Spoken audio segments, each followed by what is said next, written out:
Tea taste. Tea ಜೊತೆಗೆ interesting ವಿಷಯ. ನಿಮ್ಗೆ ಯಾವ ಚಾಯ್ ಇಷ್ಟ?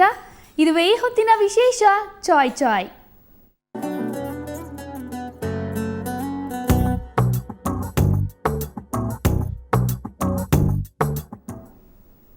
ಸಿಕ್ಕಾಪಟ್ಟೆ ಚಳಿ ಕಣ್ರಿ.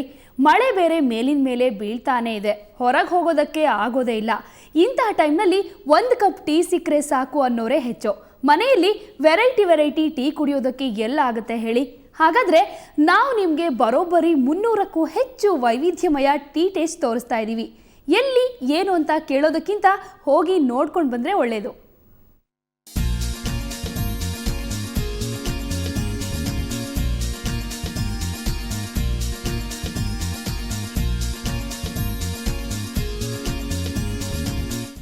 ಚುಮು ಚಳಿಗಾಲ ಪ್ರಾರಂಭ ಆಗ್ತಾ ಇದೆ. ಸಂಜೆ ಹೊತ್ತು ಚಳಿಲಿ ನಡುಕ್ತಾ ಇರೋವಾಗ ಒಳ್ಳೆ ಟೀ ಕುಡಿಯೋಣ ಅನ್ಸೋದು ಸಹಜನೇ ಬಿಡಿ. ಆದ್ರೆ ದಿನ ಒಂದೇ ಥರ ಟೀ ಕುಡಿಬೇಕಲ್ಲ ಅಂತ ಯೋಚನೆ ಮಾಡ್ತಾ ಇದ್ದೀರಾ? ಆದ್ರೆ ಆ ಸಮಸ್ಯೆ ಈಗಿಲ್ಲ ಬಿಡಿ. ಹಿಮಾಲಯದ ತಪ್ಪಲ್ನಲ್ಲಿ ಸಿಗೋ ಟೀ ಬೇಕಾ? ಚೈನಾದ ಸೈನಿಕರು ಬಯಸುವಂತಹ ಸ್ಟ್ರಾಂಗ್ ಚಾಯ್ ಬೇಕಾ? ಜಪಾನಿನ ಸಾಂಪ್ರದಾಯಿಕ ರೀತಿಯ ಚಾಯ್ ಕುಡಿಯೋ ಆಸೆ ಆಗ್ತಾ ಇದೆಯಾ? ಇದೆಲ್ಲವೂ ಈಗ ಒಂದೇ ಸೂರಿನ ಅಡಿ ಸಿಗ್ತಾ ಇದೆ.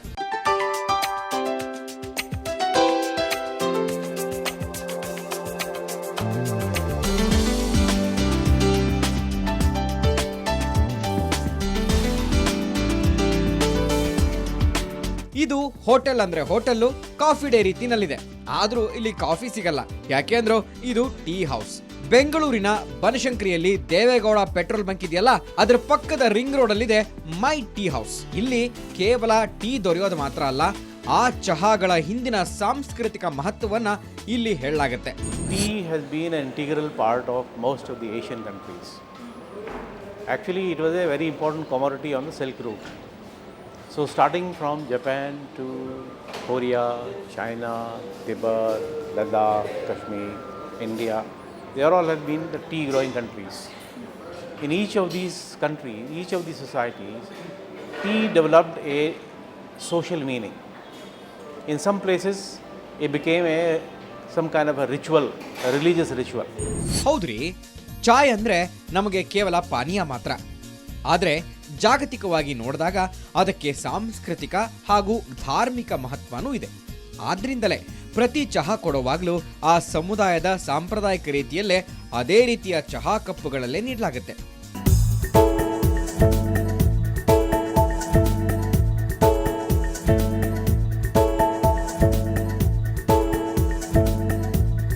ಇಲ್ಲಿ ಗ್ಲೋಬಲ್ ಟೀ ಹೆಸರಿನ African rooibos, Ceylon tea, gun powder, ಬೋಥೆ, jasmine tea, rain forest tea, white tea, ಅಬ್ಬಾ ಏನುಂಟು ಏನಿಲ್ಲ ಅಂತೀರಾ? ಡ್ರ್ಯಾಗನ್ ಬೌಲ್ ಅನ್ನೋ ವಿಶೇಷ ಟೀ ಕೇಳಿದ್ರೆ ಬಿಸಿ ನೀರಿಗೆ ಉಂಡೆ ಅಂಥದ್ದೇನೋ ಹಾಕ್ಕೊಡ್ತಾರಪ್ಪ.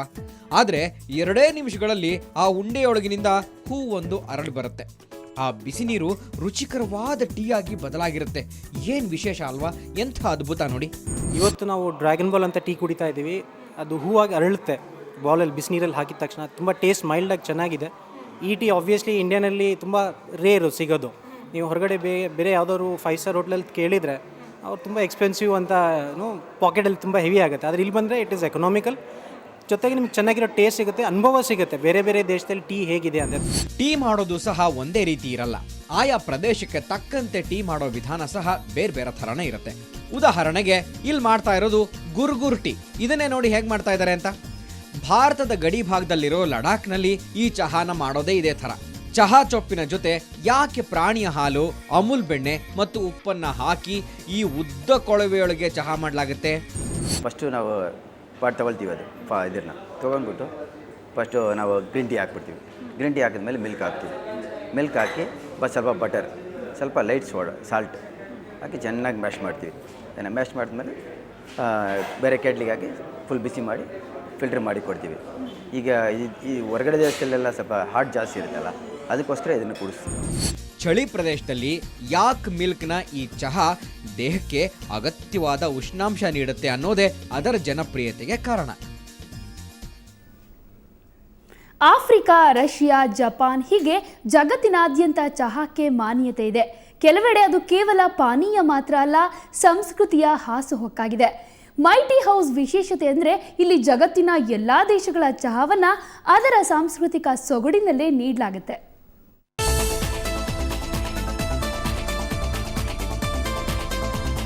ಇಲ್ಲಿರೋ ಚಹಾದ ಕಪ್ಪುಗಳನ್ನೇ ನೋಡಿ, ಒಂದೊಂದು ಬೇರೆ ಬೇರೆ ಪ್ರದೇಶದ ಸಾಂಸ್ಕೃತಿಕ ಸೊಗಡನ್ನ ಸಾರುವಂತಿವೆ.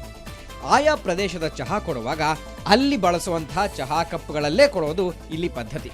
ಅಲ್ಲದೆ ಆಸಕ್ತಿ ಇರೋ ಗ್ರಾಹಕರಿಗೆ ಚಹಾ ಕುರಿತು ಇಂಟ್ರೆಸ್ಟಿಂಗ್ ವಿಷಯಗಳನ್ನು ಇಲ್ಲಿ ಹೇಳಲಾಗುತ್ತೆ.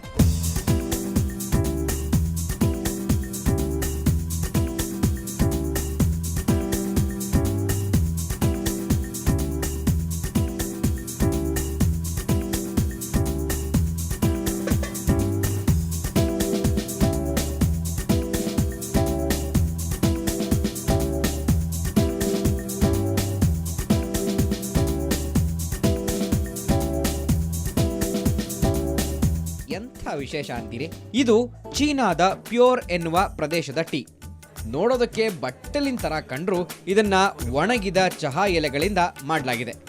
ಬೇಕಂದಾಗ ಅದನ್ನ ಮುರಿದು ಬಿಸಿನೀರಿಗೆ ಹಾಕಿದರೆ ಮುಗೀತು, ಚಹಾ ready.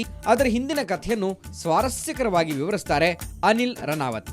Place where they will grow, they'll compress the tea so that it can be preserved and allowed to ferment. More it ferments, the better the quality of the tea, the better the taste now. Minimum, that purity has to be minimum 4 years old. Before 4 years, if you drink it, it's not all that tasty.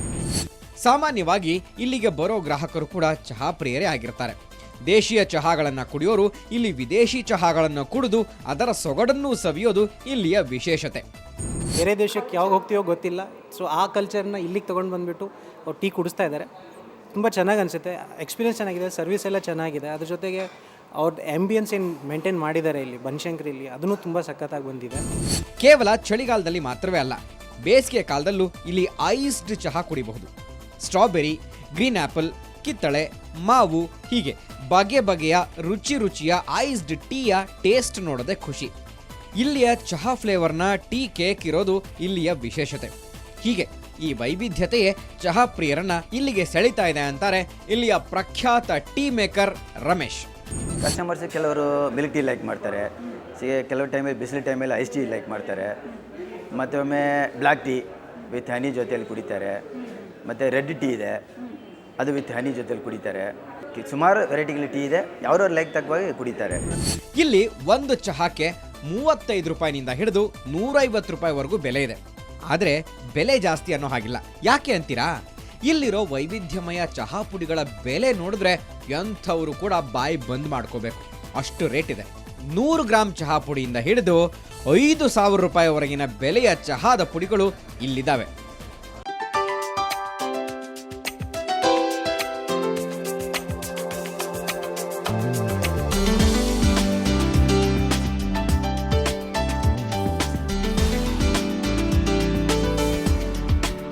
ಒಟ್ನಲ್ಲಿ ಮೈ tea ಹೌಸ್ನ ನಾವು ಬರೀ restaurant ಅಂತ ಕರೆಯೋ ಹಾಗಿಲ್ಲ, ಇದು tea museum ಅಂದ್ರೂ ಖಂಡಿತ ತಪ್ಪಾಗಲ್ಲ. ಚಹಾ ಅಂದರೆ ಕೇವಲ ಪಾನೀಯ ಮಾತ್ರನೇ ಅಲ್ಲ, ಅದೊಂದು ಸಂಸ್ಕೃತಿಯ ಪ್ರತೀಕ. ಇಲ್ಲಿರುವ ಎಲ್ಲ ಚಹಾಗಳ ಹಿಂದೆಯೂ ಒಂದು ಧರ್ಮದ, ಒಂದು ಜನಾಂಗದ, ಒಂದು ದೇಶದ ಕತೆ ಇರುತ್ತೆ ಅಂದರೆ ನಂಬಲೇಬೇಕು. ಮುಂದಿನ ಸಲ ಇಲ್ಲಿ ಬಂದು ಚಹಾ ಕುಡಿಬೇಕಾದ್ರೆ ಅದ್ರ ಹಿಂದಿನ ಕತೆ ಏನು ಅಂತ ಕೇಳೋದನ್ನು ಮಾತ್ರ ಮರಿಬೇಡಿ. ಬೆಂಗಳೂರಿಂದ ಕ್ಯಾಮ್ರಾಮನ್ ಸಚಿನ್ ಜೊತೆ ರಜನಿ MG, ಸುವರ್ಣ ನ್ಯೂಸ್. ನೀವು ಈ ಬಗೆ ಬಗೆಯ ಟೀ ಟೇಸ್ಟ್ ಸವಿಬೇಕಾದ್ರೆ ಇತ್ತ ಹೆಜ್ಜೆ ಹಾಕಿ. ಇದು ಈ ಹೊತ್ತಿನ ವಿಶೇಷ. ನೇರ ದಿಟ್ಟ ನಿರಂತರ ಸುದ್ದಿಗಾಗಿ ನೋಡ್ತಾ ಇರಿ ಸುವರ್ಣ ನ್ಯೂಸ್.